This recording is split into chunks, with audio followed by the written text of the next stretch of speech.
Hi, I am Lexi, and I am here with you on a collective journey of transformation through the usage of short stories. Today is day 49 of our journey as we go through mini stories from Osho's Transformation Tarot. Each of these stories does weave in some varying faith from around the world. However, it does primarily have a lens of Zen Buddhism due to the author.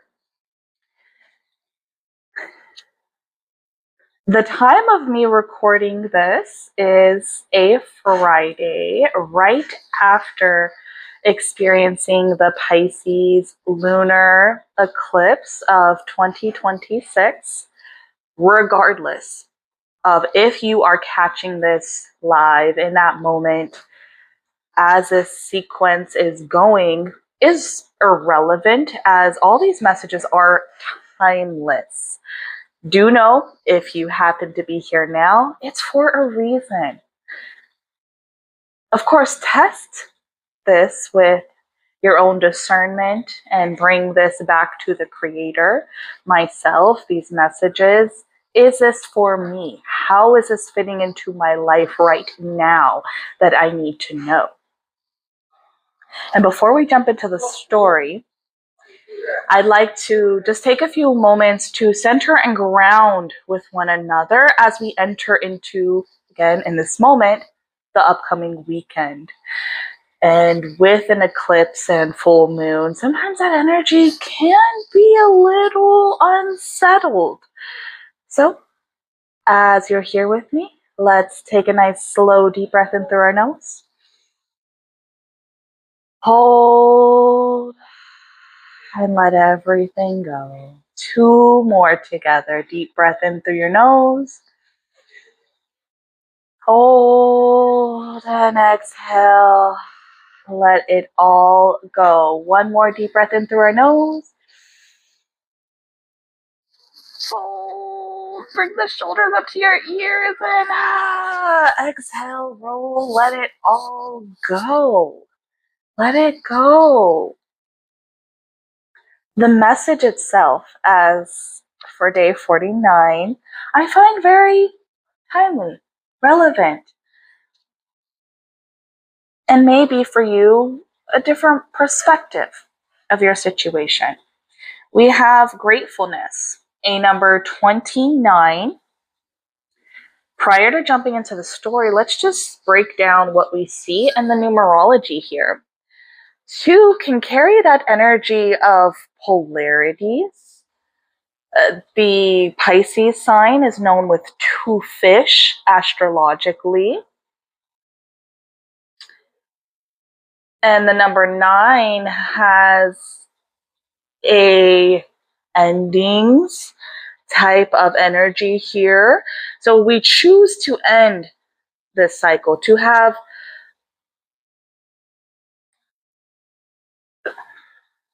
with these reducing right now, it equals an 11, which further reduces to 2. But let's focus back on the 11, on making that choice, as with many crossroad points like eclipses can present. I am choosing to close out that chapter and to be grateful for all that has occurred, as I just naturally am going to move into these new phases in my life. Can we be grateful for where we're choosing, where we feel like choices are being made, no matter what it is, and our participation in it? The 11, the 2, we're moving through it regardless. And here we are. And even her arms, I did notice that her arms in this position creates that 2, 11 gateway feel. And the tones, the pinks, the blues, the deep dark hue. We even have a full moon in the imagery here. It's a lot of peace, tranquility, surrender. are the words and energy I'm feeling here. Even notice how on the outer rim of the woman here, she has like a glowing aura encapsulated around her. And so does the moon and the flowers themselves. A lot of soft pinkness and throat energy being activated here. With the Piscean energy moving from a place of, yes, we've reflected, right? We've soaked in the energy of the moon, and we've let that sit in our heart.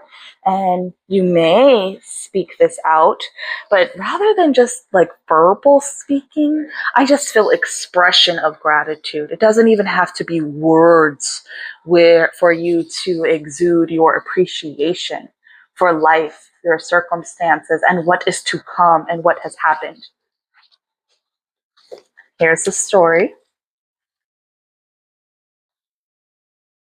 The moment one is capable of feeling grateful for both pain and pleasure without any distinction, without any choice, simply feeling grateful for whatsoever is given, because it is given by God. It must have a reason in it. We may like it, we may not like it, but it must be needed for our growth. Winter and summer are both needed for growth. And once this idea settles in the heart, then each moment of life is a gratitude. Let this become your meditation and prayer. And as we enter this weekend, or if this is your day, your week, whenever this finds you, thank God every moment for laughter, for tears, for everything. Then you will see a silence arising in your heart that you have not known before. That is bliss. A night without lodging. The first thing is to accept life as it is. Accepting it, desires disappear. Accepting life as it is, tensions disappear. Discontent disappears. Accepting it as it is, one starts feeling very joyful. And for no reason at all, when joy has a reason, it is not going to last long. When joy is without any reason, it is going to be there forever. It happened in the life of a very famous Zen woman. Her name was Regetsu. Very few women have attained to the Zen attitude, the Zen ultimate. This one is one of those rare women. She was on a pilgrimage and she came to a village at sunset and begged for lodging for the night, but the villagers slammed their doors. They were against Zen. Zen is so revolutionary, so utterly rebellious, that it is very difficult to accept it. By accepting it, you are going to be transformed. By accepting it, you will be passing through a fire, and you will never be the same again. Traditional people have always been against all that is true in religion. Tradition is all that is untrue in religion. So those must have been traditional Buddhists in the town, and they didn't allow this woman to stay in their town. They threw her out. It was a cold night, and the woman was without lodging and hungry. She had to make her shelter underneath a cherry tree in the fields. It was really cold, and she could not sleep well, and it was dangerous too, wild animals and all. At midnight, she awoke because of too much cold and saw in the night sky the fully opened cherry blossom laughing on the misty moon. Overcome with the beauty, she got up and bowed down in the direction of the village with these words: "Through their kindness in refusing me lodging, I found myself beneath the blossoms on the night of this misty moon." She feels grateful. With great gratitude, she thanks those people who refused her lodging. Otherwise, she would be sleeping under an ordinary roof, and she would have missed this blessing, these cherry blossoms, and the whispering of the misty moon, and the silence of the night, this utter silence of the night. She's not angry, she accepts it. not only accepts it, welcomes it. She feels grateful. One becomes a Buddha the moment one accepts all that life has to offer with gratitude. And that's challenging. As I was reading this to you, I started to have a flare up of pain in my back. A flare up in my back. I hope you could not tell too much as I was reading the pain I found myself in. And as I am reading the words to you all, I found myself, rather than focusing on the pain or trying to rush through this moment to finish this message to you all, I gave gratitude to my body for the support it gives to keep me upright.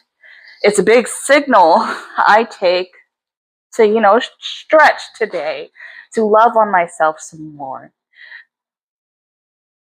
But if you find your circumstance to be less than, not what you wanted, I challenge you to change your understanding, to just see any piece of this that you can be grateful for.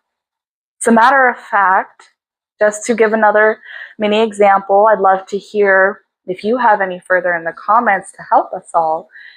This year, a few months ago, I found myself in a mind state that was not so grateful feeling lower in my energy. And now that I look back, in the moment it was hard, but now that I look back, I actually have much gratitude and appreciation for the circumstances of my life, that what it was. Because at that time I may not have known, but the value of what I have now from what I had experienced is immense. And perhaps I may not have gotten it any other way. So when you are grateful, whether life is favorable or not, a true gift begins to unfold within you. And I shall leave us there until next time. Please like, comment, share with someone you know that would appreciate this message, that could use some more gratitude in their life. And thank you.